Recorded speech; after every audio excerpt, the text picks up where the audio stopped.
The main components of aluminium ash are alumina, metallic aluminium, and other impurities. Aluminium ash ball press is a kind of equipment to press powder material into balls. Aluminium ash ball pressing machine is widely used.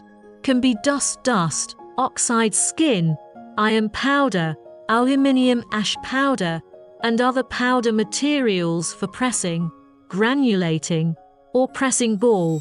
The purpose of aluminium ash ball pressing machine is to reduce dust and control bulk density, return to use, improve transport characteristics, etc.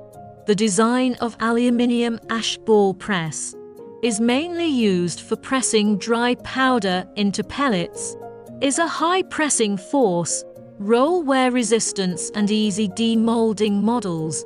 Aluminium ash ball press is a convenient, economic, fast design of the new ball press equipment.